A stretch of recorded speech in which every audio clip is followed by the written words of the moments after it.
Welcome back. We have eaten. We have drinking. Will you say how good the food was? Man, the food was amazing. Like, it tasted like serious pho. Like, not like insincere pho. Like, oh, I might be pho. Like seriously, like, I pho. Like, what if I Vietnamese actually style. a Vietnamese girl that was just like wearing a white girl bodysuit? I think there are many Asian women who are stuck inside white women's bodies. So, Do you think I'm one of them? Possibly. I mean, you brought it up, so obviously there's something there. Mm. I mean, One can only hope.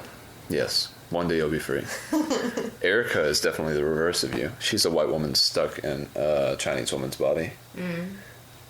And I'm trying so hard to help her just to get free. Get free.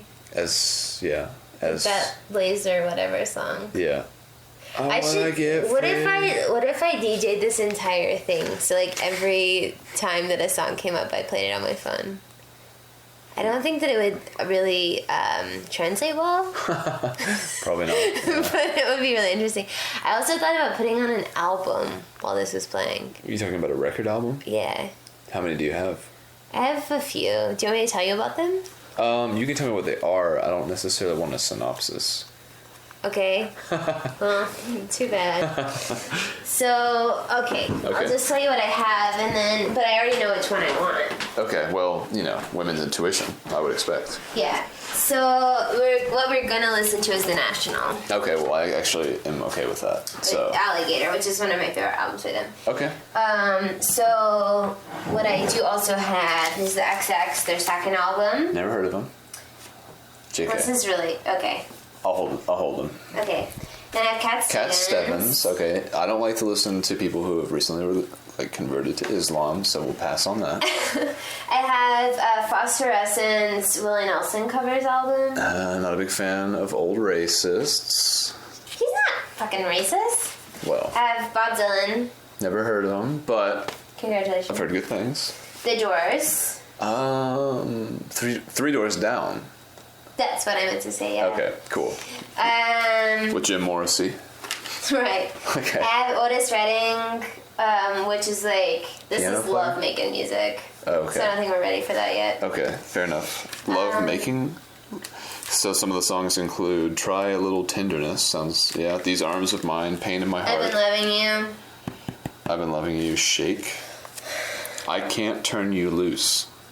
Yeah. So obviously, I have Phosphorescence, Here's to Taking It Easy, which has a lot of really lovely songs, including, but not limited to, Nothing Was Stolen and Love Me Foolishly.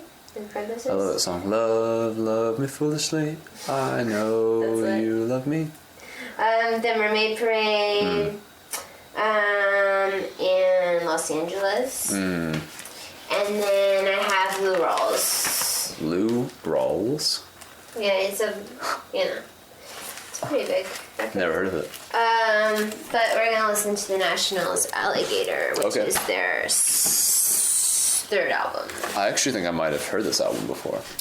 Because when we first started hanging out, you told me about how much you love The National. Did you actually listen to them? I did listen to one of their albums. You didn't like it? I wasn't so into it. But, hey, times change. Hey, I believe Mr.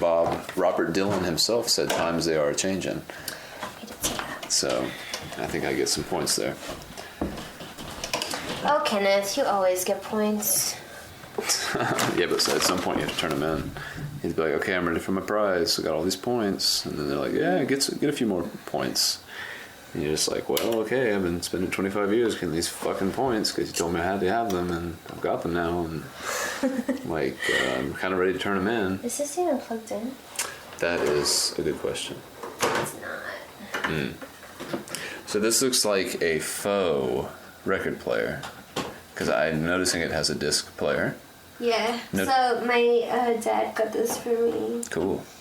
He was like, remembered that I'd said like a year earlier that I wanted a record player, and he got it for me.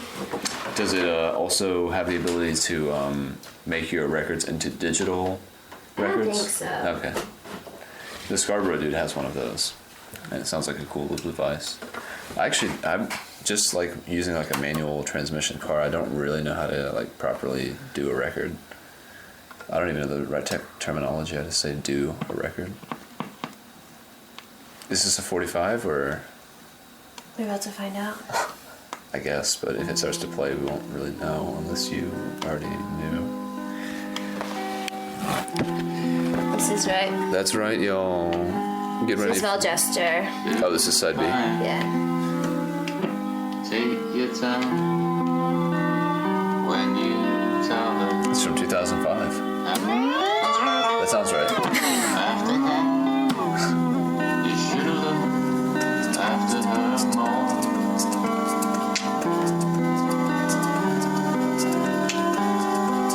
It's a drum and bass kind of thing. That's pretty good, actually. I don't know how you couldn't like this. Like, I don't. You're offended. Yeah, like the amount that I love the National. I know this is stupid to you, but Not stupid. I hate everyone who hates Father John Misty. okay, that's fair. I feel such a connection to every single one of their songs that I don't think that I could ever be truly close to someone who didn't like them. Challenge. Accepted. I'm digging it so far. Yeah. Let the record show I'm digging it. But you're also slightly inebriated. Hardly. I think what you meant to say is hardly inebriated. Hardly. Let's see what these lyrics have to say. Apparently there are no lyrics. Well, I do like lyrics. I like liner notes. Do you want me to look them all up and read them to you? I don't trust sources that are third party. It came with a CD too? It came with a CD as well? I didn't realize that. Oh, this is shook foil. That's my friend Grayson's band. Oh yeah, I know. My friend Ben knows those guys. I know he does. Oh, well then you know my friend Ben. Slightly. Just like from a distance. I knew who he was because you were like, oh yeah, he's that guy that looks like me. That's true. And then I like saw him out one night and I was like, fuck, yeah he does. Similar but different. Yeah. He's got a bigger upper body than I do. Like more more muscular. I wouldn't give him that much credit, but he's got more mass, yes. More mass. He's got more matter up there. Well, congratulations, Ben. Well, congratulations. Keep checking your timer thing. Oh, I'm just making sure everything's going. Okay. Do you wanna do these questions? Let's do Okay. these questions. Do you want to sit on the couch or you want to stay right here? Let's let the National decide. What's the first word he says? Yes, go to the couch. It's put together beautifully. You're put together beautifully? I'm put together beautifully. Beautifully. This song I should mention you. Big wet bottle in my fist. Big wet rose in my teeth. I'm a perfect piece of ice. Like every Californian. So tall I take over the street. It's really that. With high beams all. shining up my back. And also- Wingspan unbelievable. I'm a festival. I'm a parade. And all the wine's all for me.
just for the listener's sake, you know. Yeah.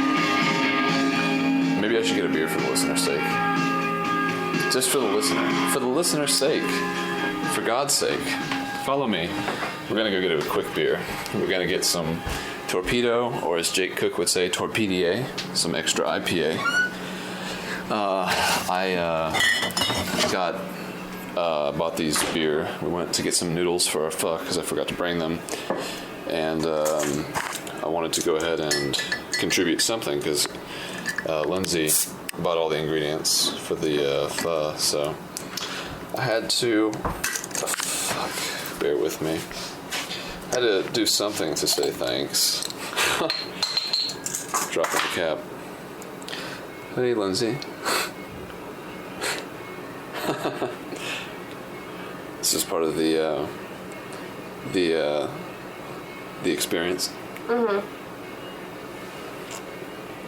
Released. Thank you. Not in a bad way. I don't. What am I supposed to say? Okay.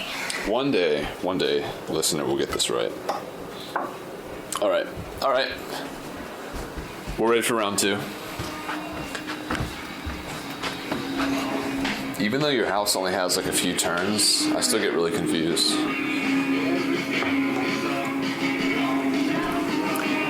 Okay. Do you guys use coasters? No. Okay.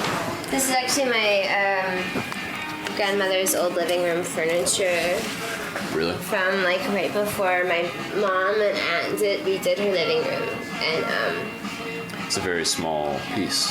yeah, but it's like 45 years old. Wow, really? Yeah, it's really old.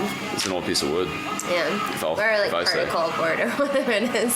It's probably real wood if it's 45. I don't know. I don't know either. So are we gonna do the eye contact thing or no? I mean, we're kind of set up for it, so why not? Okay. That's what I mean, anyway.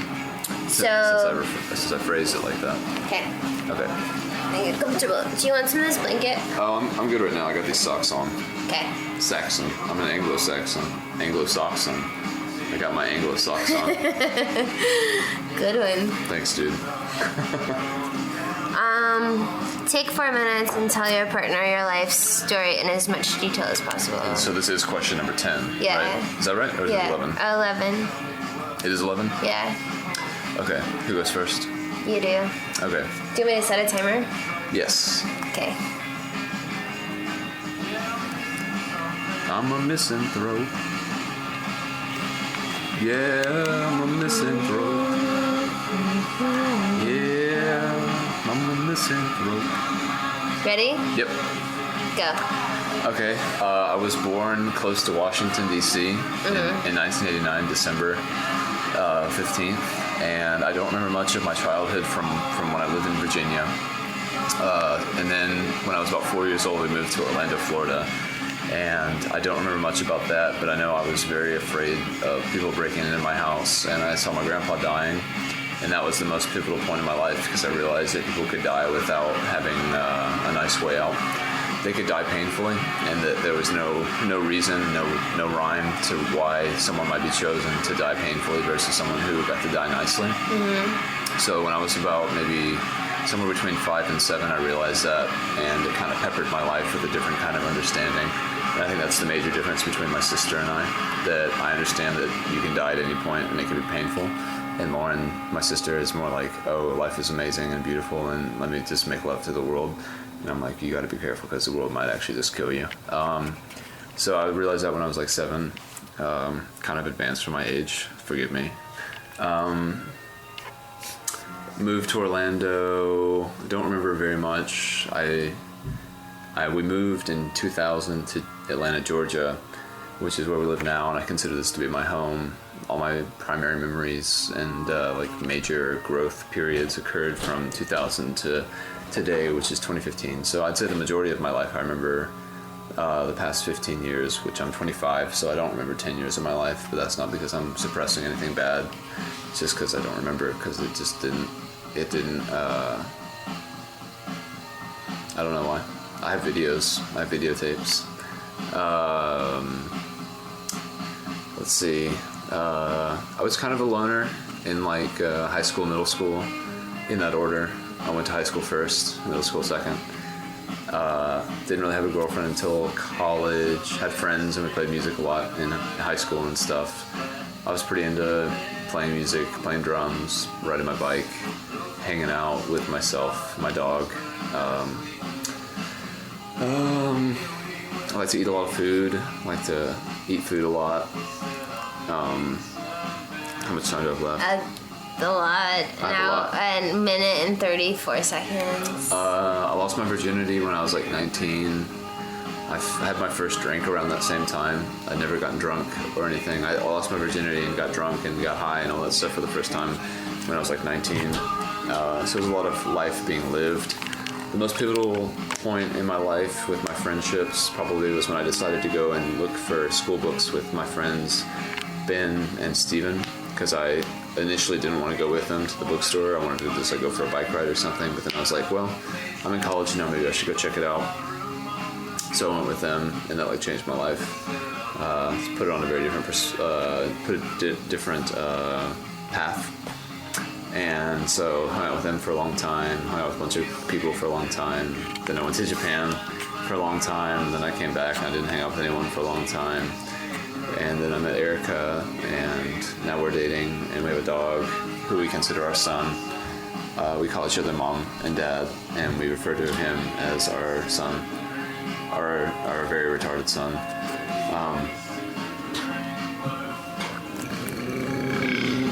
23 seconds. I'm an adult now, as you can tell by the belching. I have a job. I'm independent from my parents. And I'm just trying to figure this whole thing out now at this point. I've gotten to the point where I'm like, okay, what's next? And so trying to figure that part out. So everything has led to this moment. And it's perfect, and it's hydrogen, and it's just the way it is. Damn. That was retarded. Okay. Okay. It's funny because this 4 minutes to get through this question will probably be like the briefest question that we've answered so far. I don't know. We'll see. Well, it took us 2 hours to get through 10 questions, and there's 30. I think it's gonna go swifter tonight. Maybe. Okay. Okay. And go. My name is Lindsay Catherine Glass. I was born in Thomasville, Georgia on October 1st, 1989 at 1:05 a.m. My mother is a goddess, and she's one of 8 children, born to a poor Baptist preacher and farmer. And my dad is one of 3 children, born to a slightly more moneyed farmer. They were born at opposite corners of the county, but they were born in the same county. They met at a wedding in the early 80s. Their best friends were getting married to one another, and they saw each other from across the room for the first time. And my dad said to his best friend and the groom-to-be, who is that woman? And my mom saw my dad and said to her best friend and bride-to-be, who is that man? And they were introduced, and they got married, and I was born of that.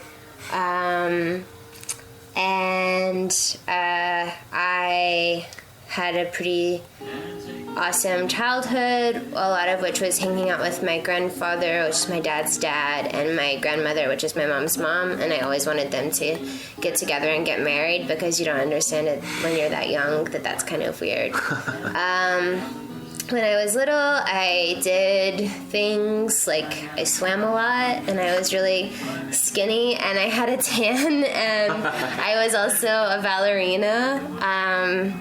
And I was still really skinny and had a tan, and I was a pretty cool kid, and I was a leader, but I was an outcast, and I always felt a lot of compassion for like the kid in the class that no one would talk to. The one that I can remember from elementary school is Truett Starkey, who no one played with on the playground, and so I would always go and hang out with him, and he was always like digging in the ditch in the playground, and I would go and hang out with him. And then I went to middle school, which was miserable, because then I started to become more weird. And then I went to high school, and I cut my hair off, and everyone thought I was a lesbian. And I was like fringe popular, and then my senior year I was in a Spanish class with Ali Lepic, and she and I became really good friends, and we became friends with Grayson Campbell and Levi Butoff, who had just moved to town from Idaho. And they changed my life and made me realize that I could have friends who cared for me the way that I was. And then I left high school and went to college at Berry College, and I met a lot of really beautiful people. And then I left Rome and Berry and went to Athens and met a lot of really beautiful people. And I did a master's degree in urban planning, and I wrote a thesis, and which is a grand accomplishment. And I did my worst fear, which was move away from Athens because I was really comfortable there. And I moved to Atlanta, and now I live in Atlanta, and I'm unemployed, and I'm looking for a job that I really care about, and I want to work in historic African American neighborhoods, and I want to be a community organizer, and I read the news a lot, and I love my friends a lot, and I didn't even set the timer.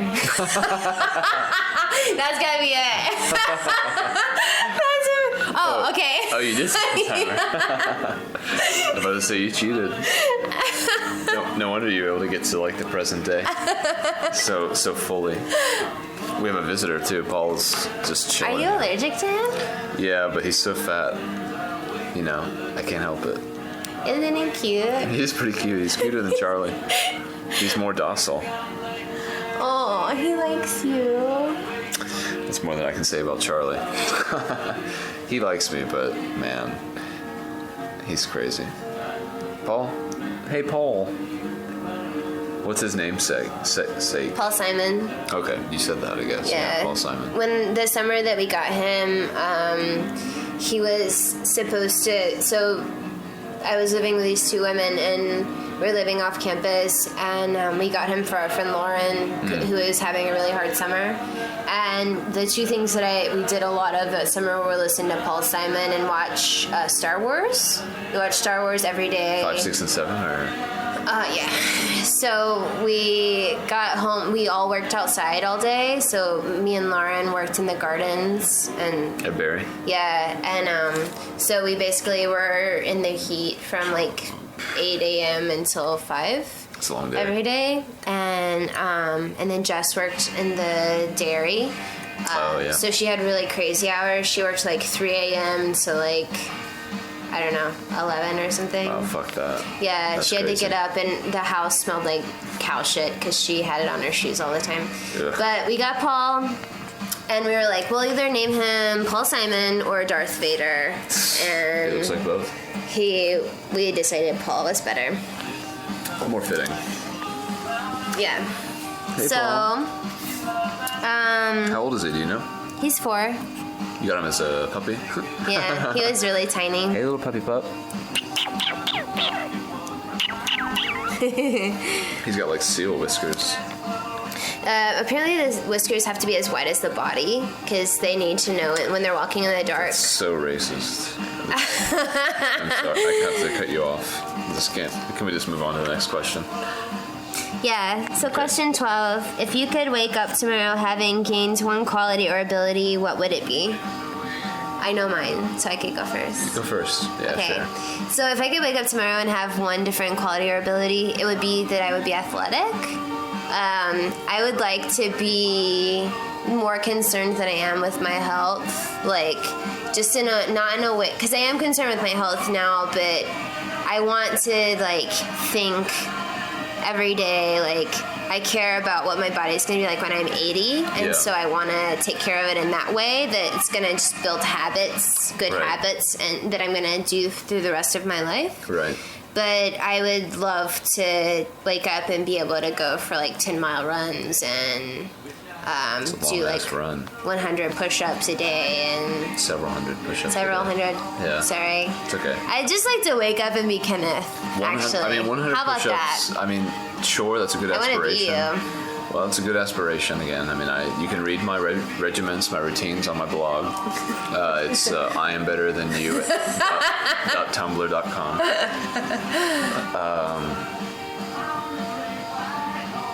Yeah. Okay. That's it. I understand that. You were expecting something different? I wasn't expecting anything in particular. Not to say I wasn't expecting anything, but I didn't know what to expect. I didn't know what you were going to say. I didn't know what you were going to say. Sure. I'm just the man behind the mirror. If I could have any ability that I just grew overnight,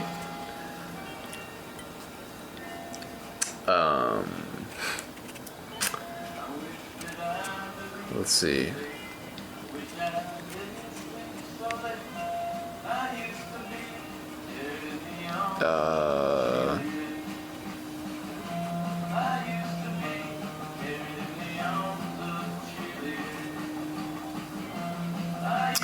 Well, I think I feel good with a growing sense of sensitivity. I've enjoyed my intense or increased level of sensitivity up to this point because of things that Erica said to me and things you've said to me.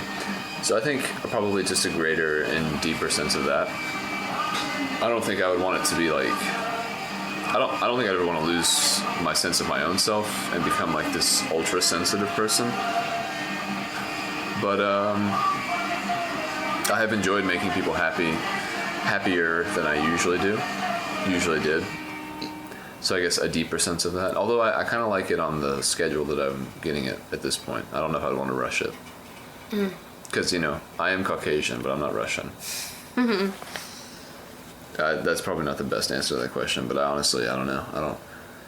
Maybe the ability to like not eat so much food so that I get uncomfortably full.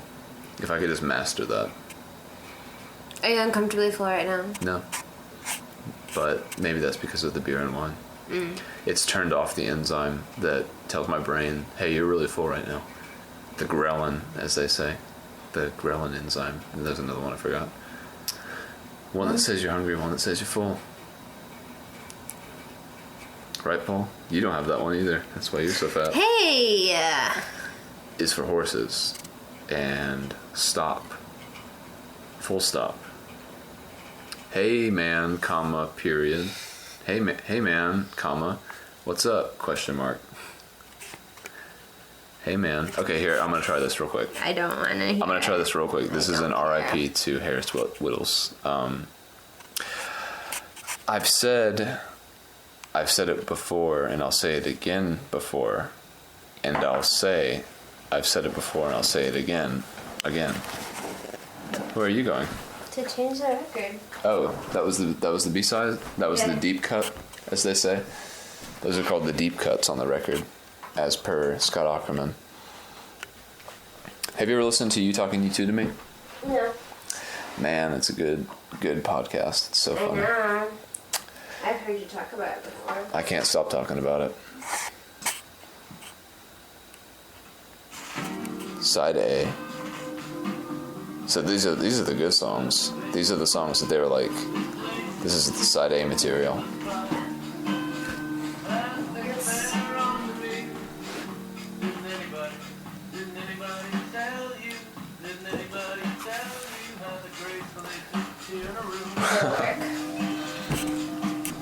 You ready for the next question?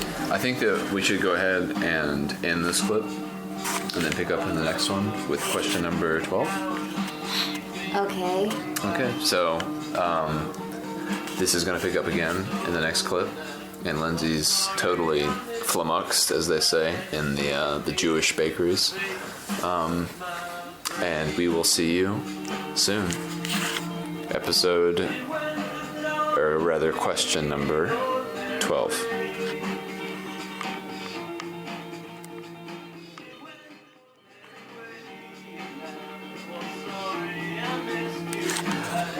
Oh, welcome back.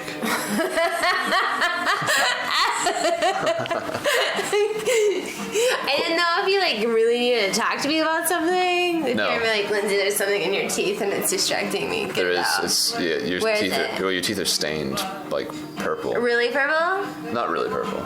Just purple. Like scissor purple. Can I see your teeth? Yours are pretty purple too. That's not true. It is too, baby. I'm sorry. Mine are not purple. Are they distractingly purple? No, I'm just joking. They're fine. Okay. No, I was just you said that, so I just kind of improv. The number one rule in improv is yes and. It's never you never say no. You say yes and. It's so good. It's a good face. Okay. Okay, number 12. Yeah. No, that was 12. Okay, number 13. 13. Lucky number 13. This is a good one. Uh oh.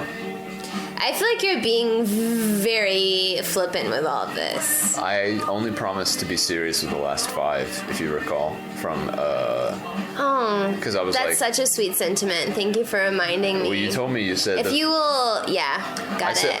that Okay. I said that I would match your sincerity for the first 5, and you said that the first 5 were the easiest to answer, and said, okay, well then I'll match with the last 5. If a crystal ball could tell you the truth Oh Lord, about yourself, yeah.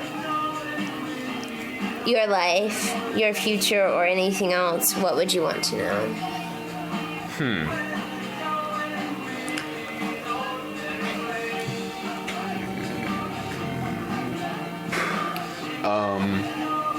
Me go first. I can go first. If you don't know. I think I know. Okay. If a crystal ball could tell me anything, I guess I would just be curious as to whether or not I would be as happy as I am now, 25 years, 50 years from now. So at every quarter century mark, would I still be as happy as I was now? I don't really want to know when I'm going to die or how I'm going to die or what's going to happen in the interim of my life. I kind of rather that be a surprise, but like, actually, I can know about anything. Oh man. Okay, so I definitely ask questions about like Christ being crucified and like dinosaurs and stuff like that. Well, dinosaurs are pretty real, dude. They are, for sure. I'd want to look at them. I'd be like, show me dinosaurs. And I mean, I don't know. I wouldn't really ask it anything. I'd rather life be a surprise. Okay. But if it did give me the ability to ask for anything that I wanted, I'd probably be like, okay, show me the road into Rome that was littered with the crucified bodies of slaves after like the slave rebellion of some year that happened in Rome, and then they just littered the roads with crucified slaves to say, hey, if you're coming here and you want to start some shit, just remember that we crucified our slaves because they were fucking with us. I'd like to see that. Okay. Well, I'm sure your answer is going to be pretty similar, so we can either skip it skip or over it. yeah. I would want to know. I would want to see the world at the end of my child's life. Your first child, or Or like the end of. Well, I'm probably only gonna have like 1 or 2 kids. oh really? Yes. Interesting. Yes. I didn't know that. Yes. You didn't tell me that. Sorry. I can't forgive you for that. You'll find a way.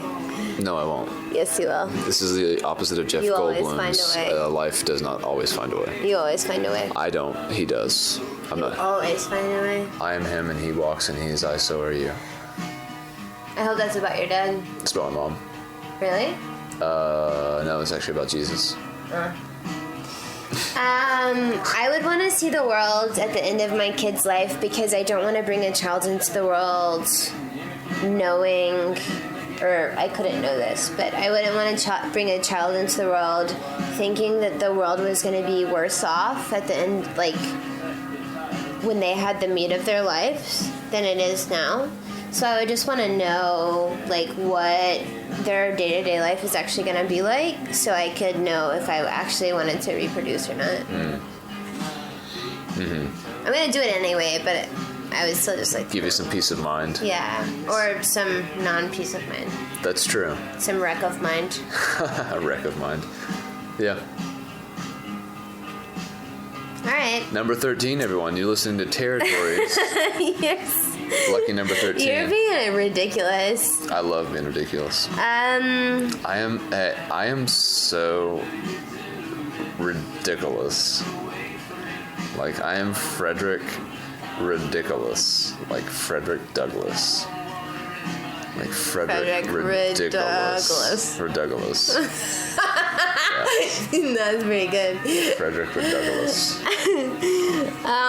Is there something you have dreamt of doing for a long time? Why haven't you done it?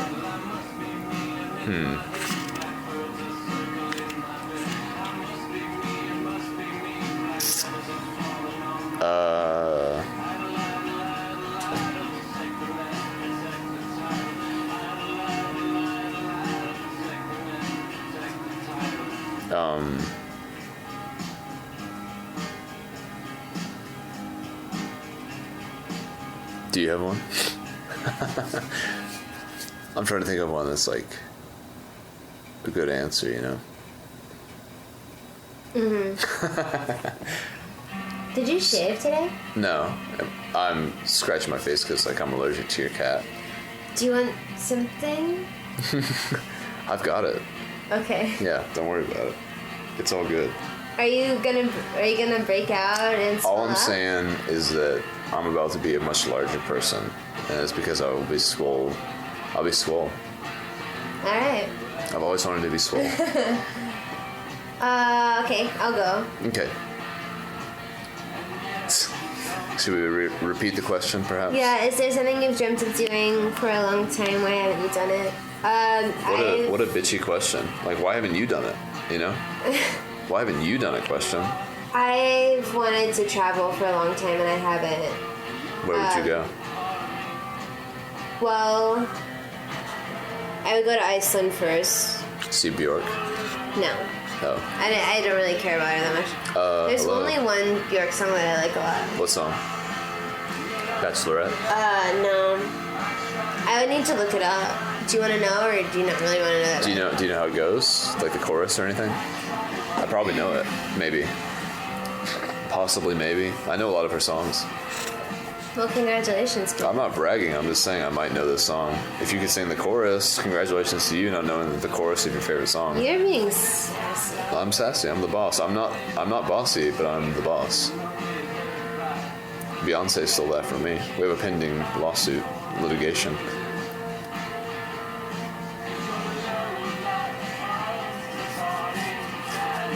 Travel's a good answer for this question.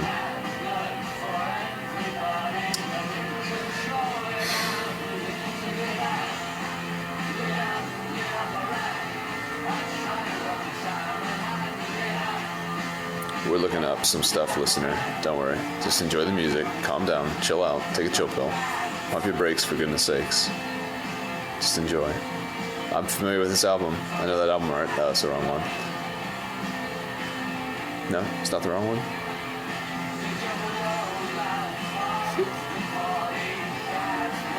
Paul. Paul. Paul. Paul. Paul. Hey. Hey, Paul.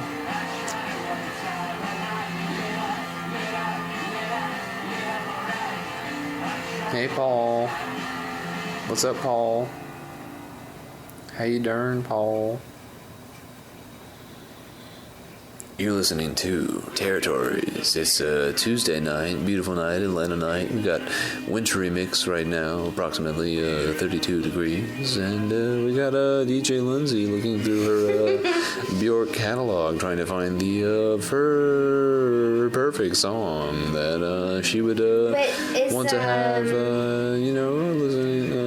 She looks like she's going through the Medulla album currently, the Bjork album that's all done through vocal songs using the mouth. What is that? So, okay. Yeah. So this is Venus is a Boy. I Yeah. think. I'm familiar with that song. That's a really beautiful song. She's like, Venus is a boy. He's not really a girl, no. Venus is a boy. He likes to play with G.I. Joes now. You have a lot of Bjork for only liking one song. You've got like 7 albums. That's a bit non-committal, I'd say.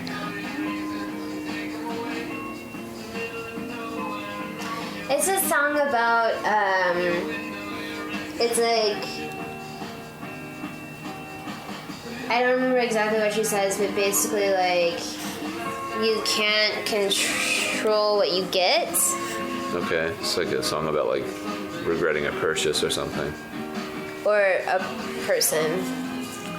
You need to stop scratching. I'm really freaking out. You're freaking out because I'm scratching my face?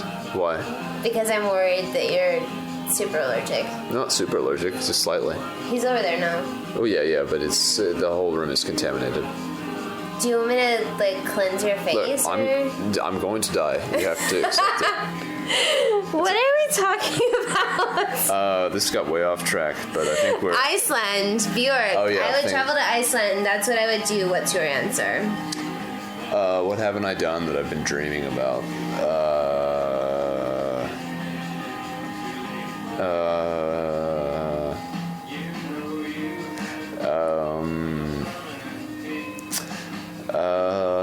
I mean, I'm kind of a person who like makes lists, so like if I think about something, I just write it down and then I do it later. So like I'm trying to think of something I haven't done that I like wrote down or something that's like appropriate to talk about.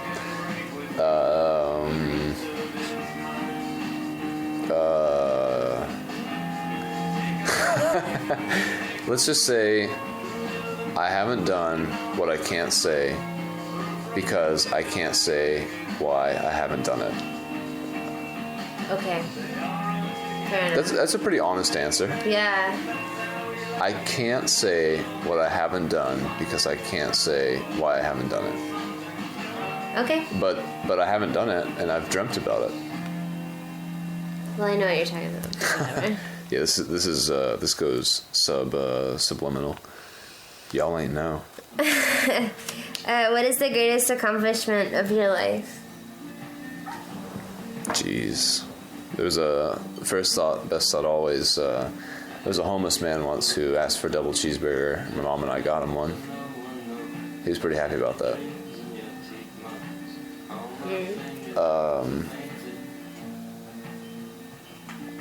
I mean, the best thing, the most. No, that was a great answer. I don't think you should try to push forward from that. That was the first thing that came to mind. That's fine. Okay, I would just like to preface this by saying that I'm completely sober. So, if any answer is insincere, it's because sobriety has robbed me of sincerity. We'll talk about that later. Let me take a sip of beer real quick.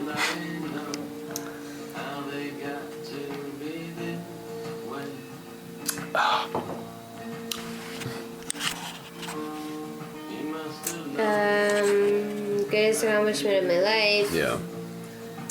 During my senior year of college, I didn't know if I wanted to go to grad school or not, and I had gotten in, but I didn't know if I should go or not, or if I actually wanted to go or not. Yeah.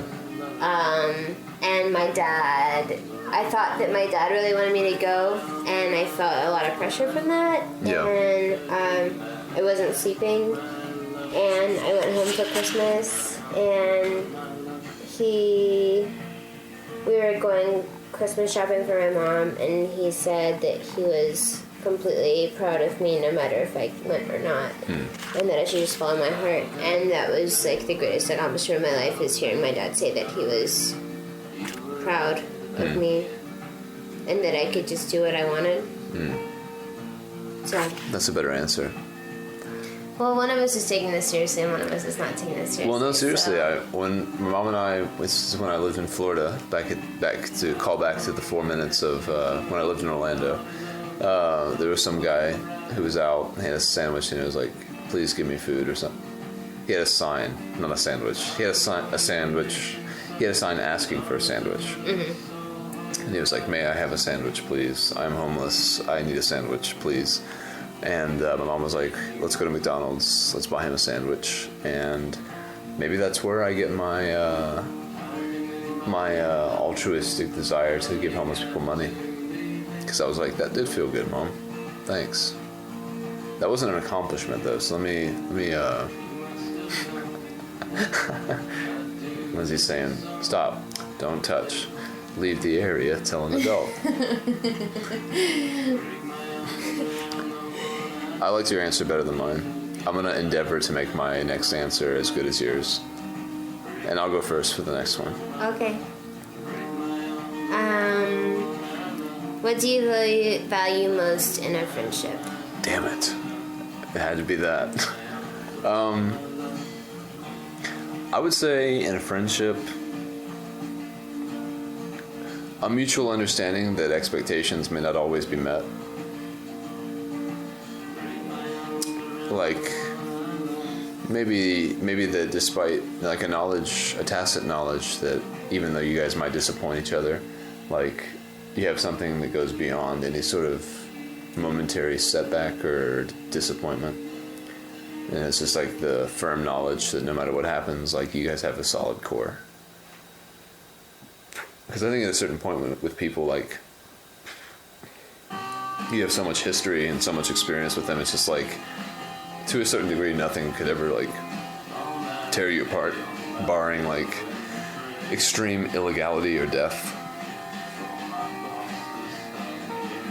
So, that mutual understanding.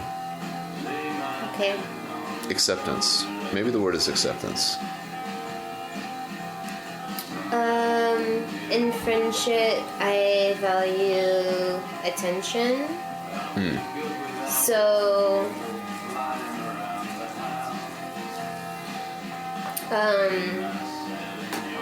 my favorite writer says that attention is the rarest and purest form of generosity. And so I strive to give all of my friends like the most and most proper attention that I could give them. And I would like for people to do that for me. How much attention do you give yourself then? Not a lot. Because you know a lot of people, and even just for me with my handful of friends that I have, trying to give them more attention is kind of exhausting. So, I mean, like, how many contacts do you have in your phone? A couple hundred probably. You gotta have at least, I was gonna say 100, which would have been, like, insane, because I have, like, 20. Yeah, I have a lot. But that's not, I mean, it's, like, people that I've committed myself to. My friends are, like, Viraj gets upset about this a lot. My friends are pretty much, like, there's not much separating them from being my romantic partners. Like, I give them insane amounts of my mind and attention. And it's not a lot of people. Yeah. I know you think that I have a lot of friends, but, like, the people that I really pour into, it's just a few. Yeah. It's the most important thing I do, even when I have a job, or I would love to say even when I have a kid, I'll be the most important thing that I do, but I don't know that. But it's just something that I want to do all my life. It's just because those relationships are like the one thing you can always count on. And I'm going to do everything I can to make them work. To a degree, I believe that a child is like the ultimate thing that you can pour that kind of energy into. Yeah. Because they ultimately are the only thing that can, like, always be there. Because friends, they can ultimately drift away and they have their own priorities and their own families and etc. But you made a painful face. That's a really painful thought for me. I believe it, but I mean, if you have children, I think that's like the obligation and the piety, the filial piety that like Asian religions and stuff like that depend on. It's like that kind of bond is the most important to forge, because it's like it's I guess blood is thicker than water, you know. But can't you say that, like, to a certain degree, you need your parents to have relationships with other people to show you how to have relationships with people? Like, I remember, because your critique of your childhood was that you were like too sheltered, and then what you said from that was like you didn't know much, or like you didn't get a lot of talk about how sexual relationships should be. But I think that it's similar with friendship, and you're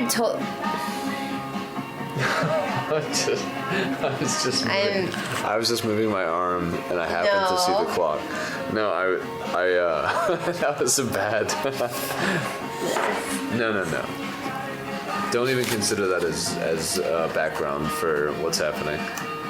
I'm still listening attentively. I don't even believe what I'm saying anymore. So A wise woman once said that attention is the rarest and most intimate form of friendship. Damn it. it's not how that went. No, but continue. I'm good to move on. That was a coherent thought, though. It'd be a shame to not finish it out. I don't even remember what I was saying, so let's move on. I can probably. Number 17. Okay. What is your most treasured memory? I know what your least treasured memory is. I think it occurred a few moments ago. AKA me pouring my heart out while my Partner yawned and looked at his partner watch. yawned and looked at his watch. That was just a bad coincidence. I can't believe you hold that against me. Come on. This is that core that I'm talking about, that friends to be like, okay, you did that, but I understand that we have that core, so it's like, I'm gonna forgive you for that. Yeah. What is your most treasured memory?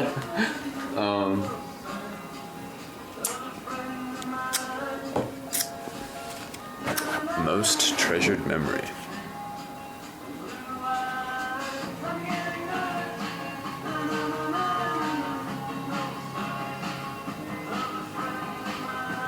These really are ramping up. I don't know.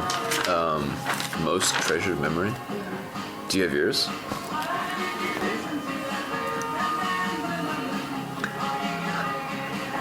I feel like we're getting close to like an impasse.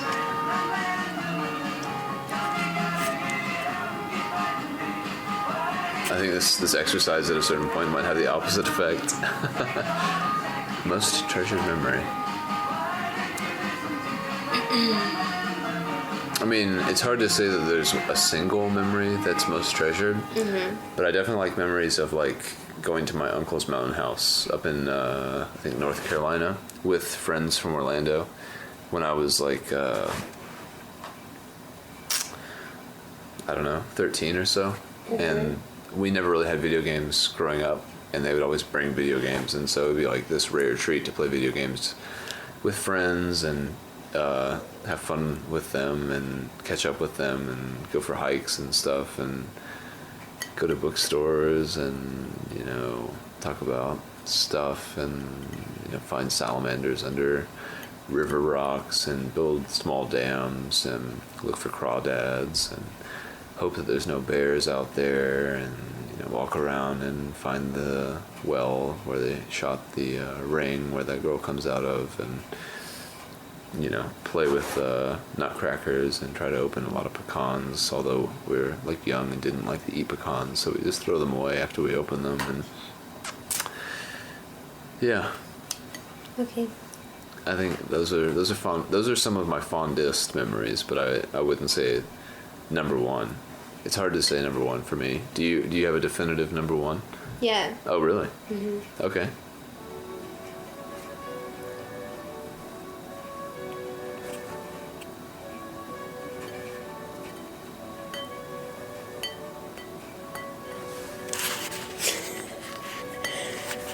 I do think it's great that you have a definitive number one. Cool.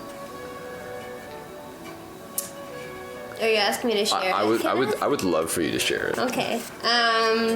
So I didn't know I had to like invite you. I thought that was the point. my favorite memory is being my senior of high school when I was hanging out with Allie and Levi and Grayson. There was this stage in the square of downtown that they built, like this amphitheater, and we would go there after dark, and we would just all drive there from our respective homes, and then would hang out on the stage. And we never did anything bad. Like, we'd never smoked or like drank or had sex or anything, but we would just hang out and talk and laugh. And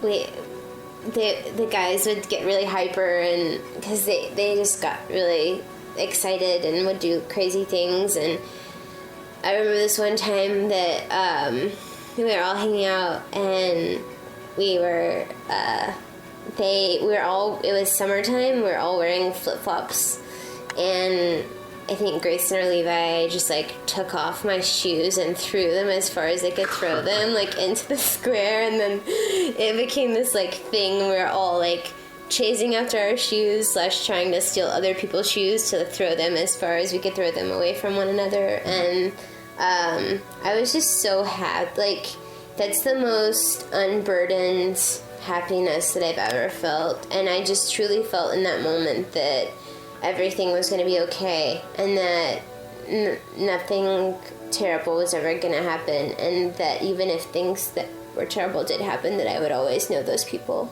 and that was going to be enough to get me through it. So that's my fondest memory, and I still do know those people, and they are enough to get me through everything. Were you guys sneaking out when you went to this place? I never snuck out. Okay. Did they? No.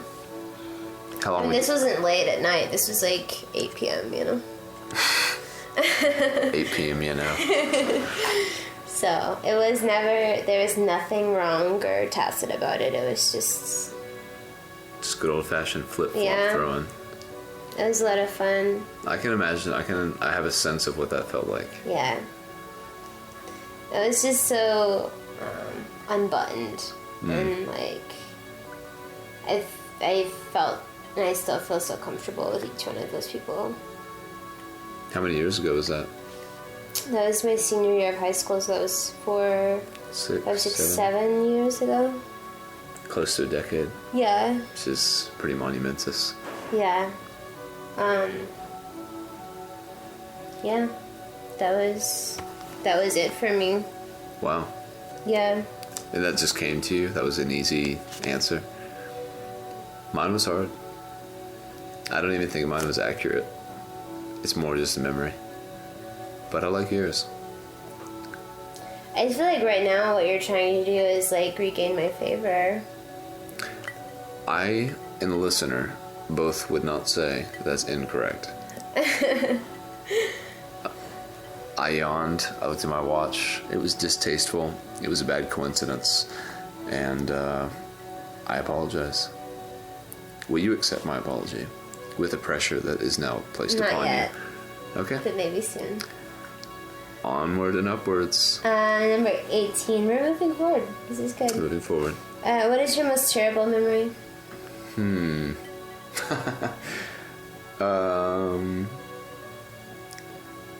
Oh, there's a few. These are all like pretty old memories. The worst one? Worst memory. Worst memory.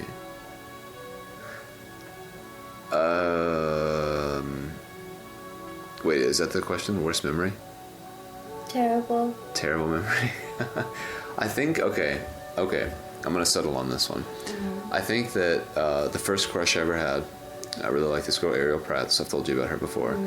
And I would like fantasize about our lives together if we were to ever get together, and like how great it would be, and like beyond just a physical relationship, what it would be like to have like a girlfriend who was like really as in love with you as you are with her. And it would always be countered with this stark realization that was never going to happen. And Ever? Yeah, with her anyway, it was just like I would remember that she had a boyfriend, or she was like into stuff that I wasn't into, or there would be like all these obstacles that I would kind of start to realize behind the cracking facade of my like fantasy. So I think about her all day long, and I would just know about her from a distance and kind of pedestalize her. You're kind of obsessive, are you? Yeah, totally. Totally. I'm obsessive about everything. Everything that I'm into, I'm obsessed with. But I'm not into that many things. Like maybe 5 things or so. Mm-hmm. But I'm obsessed with those 5 things. So yeah, I would think about her a lot, and I remember this awful empty feeling of just like, kind of similar probably to what you were talking about, where, did you talk about like being alone or something? No, but like a fear of not being lovable, or like that the person that you want to love, not having them love you. I guess sort of like heartbreak,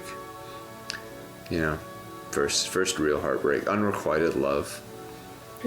That's such a pretty terrible memory, because it's just like it hurt. It made me feel inadequate in more ways than one, and it made me feel stupid and like young and immature and etc. As stupid as someone would feel if they were like being super honest and emotionally open with you, and then like they're like yawned and looked at their watch. I don't think that's fair. We've been drinking a decent amount, and I feel like yawning is just part of the territory. Pun intended. Fucking name of the show. Give me a break. Territory comes with the territory. Drinking and answering questions. As soon as you yawn, I'm gonna kick you metaphorically really hard in the ass, because you're gonna yawn. You've had more red wine than I have, and you're gonna in a second you're gonna look at Paul, which is what I did. You're like, oh, he looks really fucking comfortable, and then you're gonna be like, oh, and you're gonna stretch. And you don't wear watches, but if you did, you would look at yours. Oh wait, are you looking at your phone watch? Because that counts, and I'm a little offended because this is my talk time.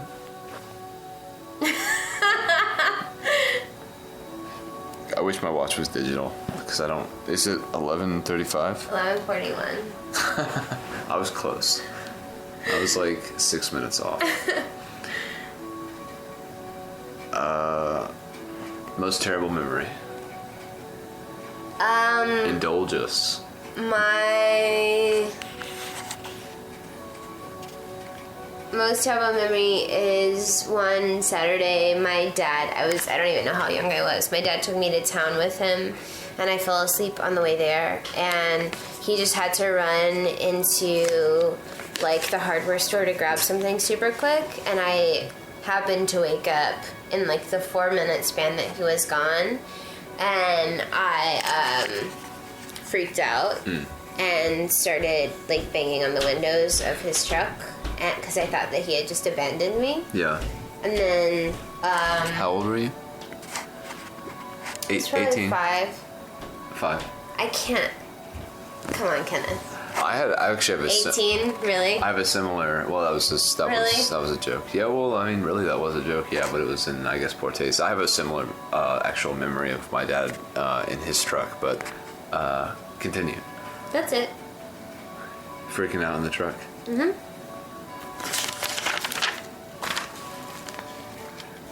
I was one time in my dad's truck, and he'd gone inside. I hadn't fallen asleep, but I like wanted to get the truck ready for him or something, and it was a manual transmission, and so like I don't know how old I was, but I was less than 10, and I like put it in gear or something, and it just started rolling backwards, and like I was about to. He came out because he just gone in for a second, kind of like your dad. And he like had to run to his truck because it was about to run through the garage of our like next door neighbor's house, because I put it in neutral or something like that, with the stick shift or whatever. It could have been awful. It could have been an insurance nightmare. Wow. It wasn't my worst memory ever. I'm so sorry for you. I did used to have dreams. Did you ever have dreams when like you would wake up and and you'd be in the back of a car and no one would be driving? No. You never had those dreams? No. My sister and I both independently had those dreams for some reason. I was just wondering if it was like a shared thing. No. Because people like anxious about like being in a car that's not being driven by their parents. I never had that. Sorry. I forgive you. Next question. Number 19. If you knew that in 1 year you would die suddenly, would you change anything about the way you are now living, and why? I would say so. I would try to make each day a lot more meaningful. I guess I would go into early retirement, take out a loan, and just try to spend a lot of quality time with people, doing things that maybe I had put off, you know. I don't want to live with regrets or die with regrets. But I also wonder, like, in this situation, like, are you just going to drop dead one day? Or is it like you're going to get really sick at the end and you have like a few really bad months, you know? I would say it's the former. I would say you just drop dead. I would try to live with more intention, you know? Not take for granted the fact that each day is just like getting through it or something. Mm-hmm. Like, I was thinking earlier this week at some point, I was like, it'd be really weird to think that you had like 13 days left to live. Like, what if you knew that? It's like a little over 2 weeks. That would really suck. Mm-hmm. But what would you do? It's hard to say. I mean, I think the scary thing about thinking that way is that when you do put yourself in that perspective, it kind of wills you to change. Mm-hmm. And that change can be super uncomfortable. Like, if I were to think about what I would want to do if I had 13 days left to live or a year left to live, it would cause a lot of pain to my current life. Like, it would be really disruptive, and that's not necessarily fun or comfortable to think about. Right. And it also makes you think maybe I should be doing those things if those were the things that I would want to be doing if I had a certain number of days left to live. I wonder. And then you're like, well, maybe I should actually be doing those things, which means that I need to completely rearrange my life. And that's not how life goes, really. Yeah, I'd say, I mean, like, what percentage of life would you say is just like mundane? It's gotta be, I mean, because like sleeping takes like a quarter of your life or something, right? Yeah. And then like all the other like chores and shit like that. I mean, that stuff's just kind of like, it's gotta be 50% of your life. Just like getting through going through the motions of like what it takes to kind of satisfy like whatever you need to do in order to be able to do whatever you want to do in your free time. Like, life is a weird balance between fulfilling your responsibilities to yourself and those around you, and then being able to utilize whatever time is left to do what you want to do, especially as you get like older and older and get kids and other responsibilities. Yeah.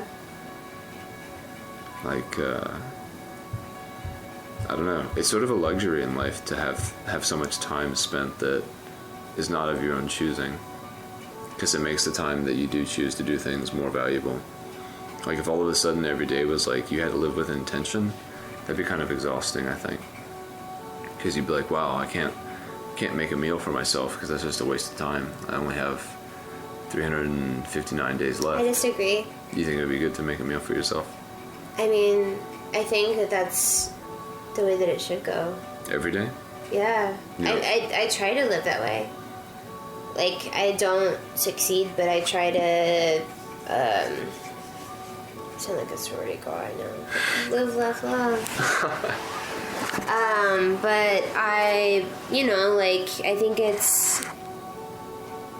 think because I am so morbid and I think about dying a lot, that I do try to, I don't know, have every interaction I have with someone, I want it to be meaningful and loving, and I always tell people that I love them, and I'm all the time. Well, people who can receive it, I tell them that. You saying that I can't, or that I wouldn't receive it? I would receive the message. I don't think so. No.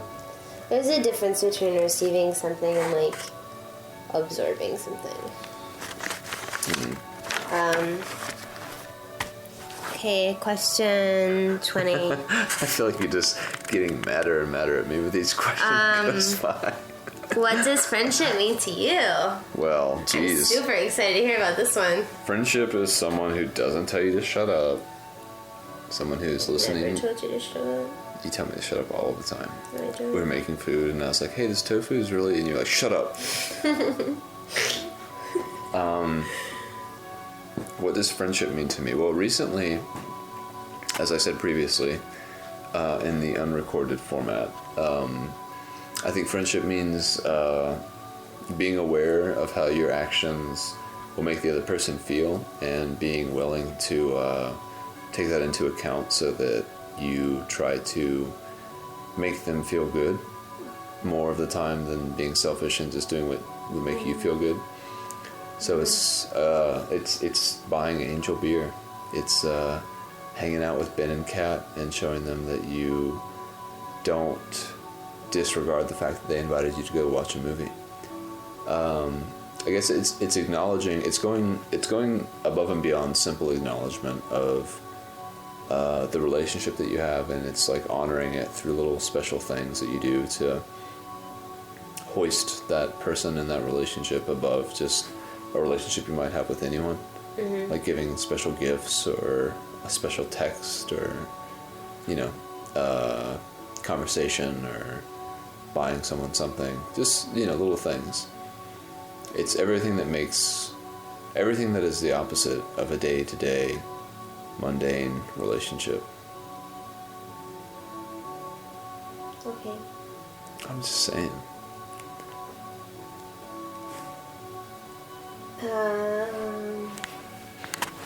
Friendship means to me family. Mm-hmm. And I'm bad at this, but just doing absolutely anything for your friends. You think you're bad at that? Yeah. What is your standard? Really high. Obviously too high, cause No, it's just really high, not too high. well, I don't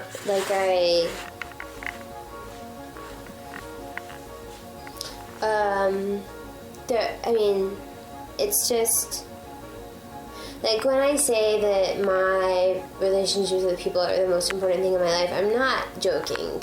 Like it's the only thing that matters, really, at the end of the day.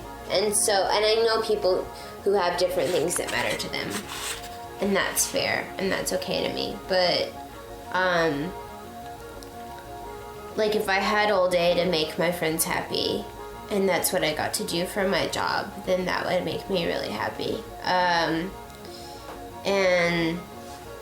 so it's just, and I think that it's probably a side effect of not having siblings, but I just have, I have this immense, I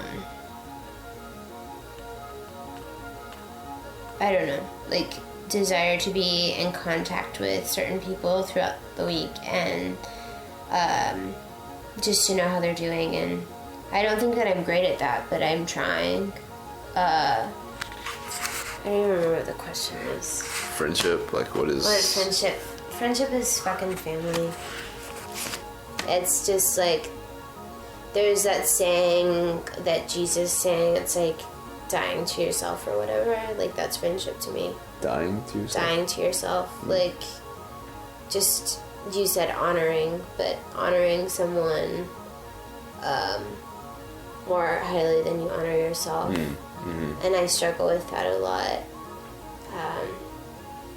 And so that's what it means to me, and I would like to be better at that.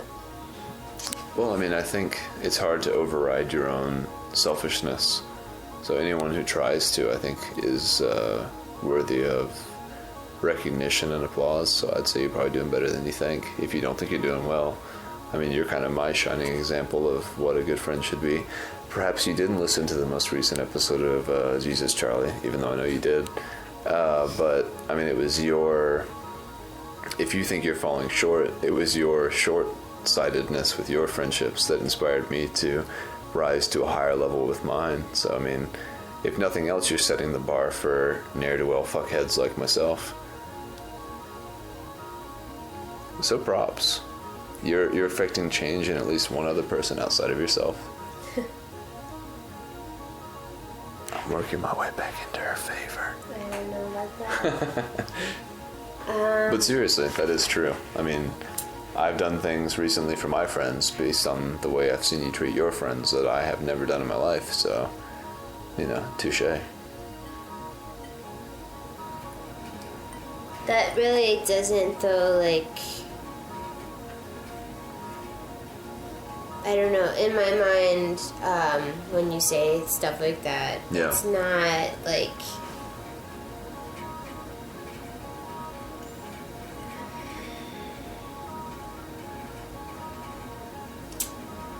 it's really nothing that I did. Like, it's not anything that I, like, did or said or told you. It's just, like, a...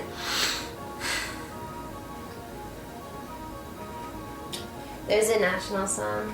Yeah, what happened to the music? It's not too? on that album, but We should put on another album. yeah, we will. The Electrophiliacs or whatever.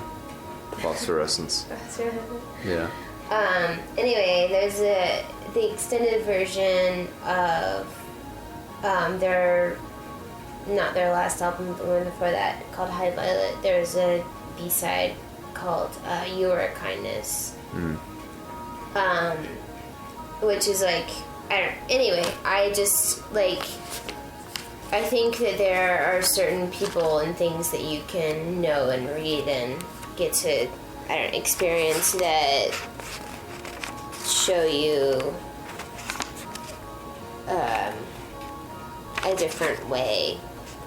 But I don't think that that's as much like what you like see or interact with or learn or read or do, as much as kind of like discovering something within yourself, because there are a ton of people that interact with me, or not a ton of people, but there are a lot of people that interact with me every day that don't get it and don't give me that back. Yeah. And you do. And that's a choice that you've made. And so, like, I think that it says a lot more about you than it does me. Because you were the one who decided to be a fucking kind person. And that's a painful choice. Like, I think that it should be stressed how painful it is to actually live a life that's like vulnerable and open to other people. I agree. Yeah, I actually don't really like doing it because it makes me feel. No, I don't like. No one likes doing it. You're at the whims of others, and it's easier to live life if you're at your own whim, because at least you're more so in control. But if your well-being is controlled by the fact or by the consequences of however you treat other people, then yeah, there can be some more intense highs and lows, I guess. Yeah, it's really hard. That's how I felt. It's not fun. When I missed Jake's birthday, I felt so bad because I imagine again, I was like, what would Lindsay do if I had like not gone to her birthday, or if I had even said that I forgot? Like, talk about crucified slaves. I would be like, I'd be at the front of the pack on the cross with like extra nails in my arms. I wouldn't do that to you. You wouldn't do that to me, but I would feel that I deserved that, because you would give me probably a look, and I'd be like, oh my god, I have really messed up here. And Jake didn't really care, or at least he did a good job of pretending that he didn't care. I think he was a little bit hurt, just a small smidge, because I did some stuff that made him less than happy. But I wouldn't say it was a conscious decision to treat my friends this way or anything like that, or to be influenced by the way you do. It's more of like a puzzle piece falling into a congruent whole, and then me realizing something, and then not being able to like look away from that realization, as if like I had a talk with Christ or something, and then people were like, well, yeah, he doesn't exist, right? And I'd be like, well, but I had a talk with him. And they'd be like, yeah, but you're a dumbass, right? And I'd be like, well, I know I had a talk with him. That kind of thing. It's a matter of faith, more so than like just choice. It's more faith-based than scientifically based or something. I don't think I made the choice. It was like you pulled on heartstrings that were dusty. dusty old heartstring. See, thank you for saving that moment because I was gonna say something really like heartfelt, but you just cut right in there and.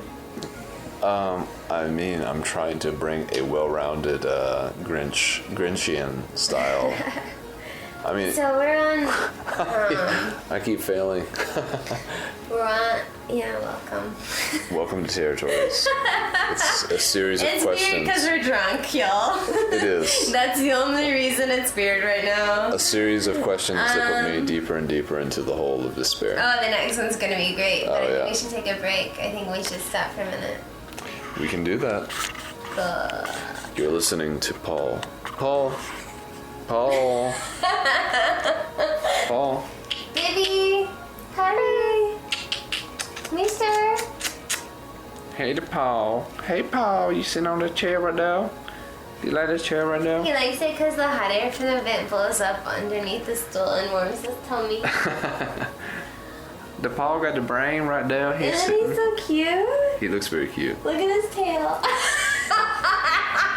He keeps yawning too, and I don't see you getting mad at him for that. I'm just saying. I mean, Well, I have slightly higher expectations of you than I do my fucking cat. because I'm a Kenneth. human being, that's not fair. It's very He's specious. coming to see you. Hey Paul. I'm gonna go to the bathroom. Paul. Hey, Mister.